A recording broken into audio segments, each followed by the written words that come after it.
Welcome to The Explainer.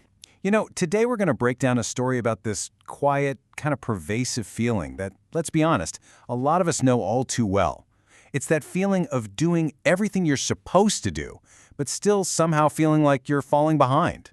So this line, this is our starting point. He did everything right and still failed.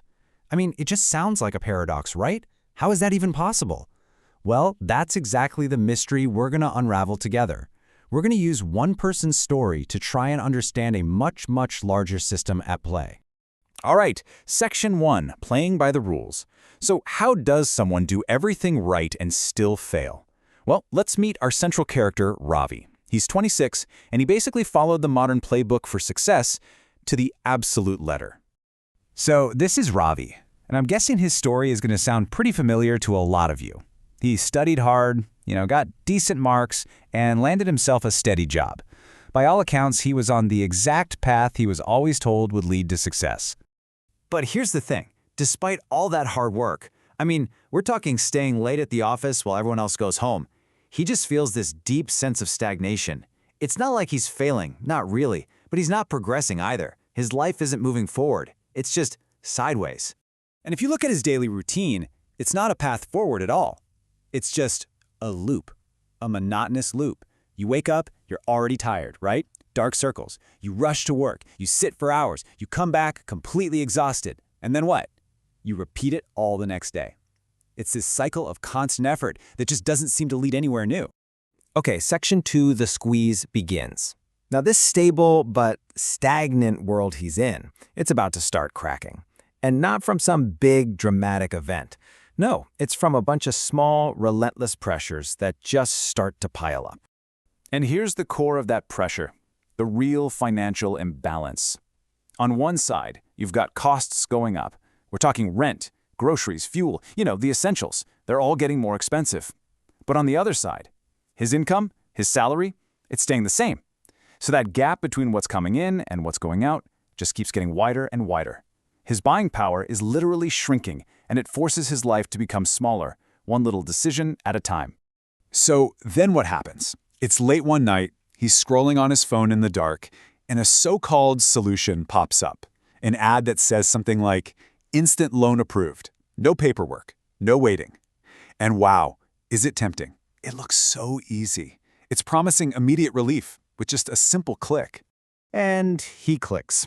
Of course he does. And for a little while, it feels like it worked. He gets a new phone, he goes out for a nice dinner, and for the first time in what feels like forever, he feels like he's back in control. But here's the catch. That feeling of control, it isn't real. It's borrowed. All right, Section 3, the trap quietly closes. See that borrowed feeling? It always comes at a cost. And this is where we really see the mechanics of this invisible trap. The scary part is, it doesn't just snap shut on you. It closes slowly, almost comfortably. So let's look at how this debt cycle works. Step 1 is that temporary relief we just talked about. Feels great, right? But then, Step 2, the EMIs, the monthly payments, they kick in. And with them, so does the interest. Pretty soon you get to Step 3, where just making the minimum payment becomes the new normal. And this is the real trap, because most of that minimum payment, it's just going to interest. It barely even touches the original amount you borrowed. Which leads to Step 4. You're not working for your future anymore. You're just working for the past. And this is the absolute crucial point. He's not just working for himself anymore. Think about that. He's working for decisions he already made. All that effort, all those long hours at the office, his present energy is just being used to pay off his past. And that, right there, is what locks him in place. It makes any kind of forward momentum basically impossible. Section 4, the breaking point. So at this stage, that financial pressure is like this constant, low-level hum of anxiety in the background of his life. But now, another layer of stress gets piled on top. And this one comes through the totally distorted lens of his phone screen. Yep, social media. And we all know this illusion of winning, don't we? What Ravi sees is this endless highlight reel. Friends traveling, influencers buying brand new cars, people his age who just seem to be succeeding at everything. But what Ravi doesn't see, what no one posts, is the debt, the pressure, the messy reality behind all those perfect pictures. So instead of feeling inspired, he just feels left behind.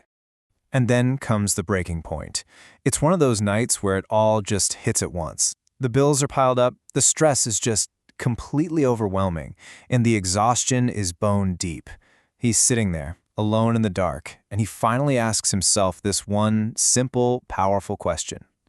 Why am I still stuck? All right, Section 5, Understanding the Game. And you know, it's funny. Right from this lowest point, this rock bottom, something unexpected happens. A moment of clarity. Now, it's not some magic answer that fixes everything overnight, but it's a huge, fundamental shift in how he sees the world he's been trying so hard to succeed in. And here's the big realization. It's not just him. This isn't just some personal failure. He's not lazy. He's not incompetent.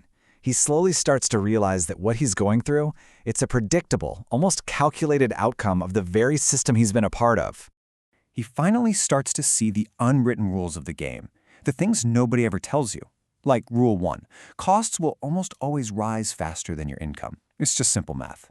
Rule 2, that easy access debt, it's not just a handy tool, it's a very profitable product. And it's specifically designed to be easy to get into and really, really hard to get out of. And the most important rule, Rule 3. Your time, your energy, that's the finite resource that's actually being spent to keep this whole thing going. The conclusion is kind of shocking. Ravi didn't fail the game. He followed the rules perfectly, and that was the problem. Now, this doesn't mean he suddenly escapes. His circumstances don't magically change overnight. The bills are still there, the job is still the same, but something fundamental does change. His awareness. His perspective does a complete 180. And with this awareness, he stops just reacting to all the pressure and starts consciously choosing. He starts seeing the system not as a personal attack, but just as a set of mechanics, a game he can learn to play differently. And that's where we'll leave you, with this final thought. And sometimes, that's where freedom begins. Because real freedom, it doesn't always come from escaping the system or changing it overnight. Sometimes, the very first, most powerful step is just understanding the rules of the game you're actually playing. Because once you see those rules clearly, well, that's when you can finally start making your own moves.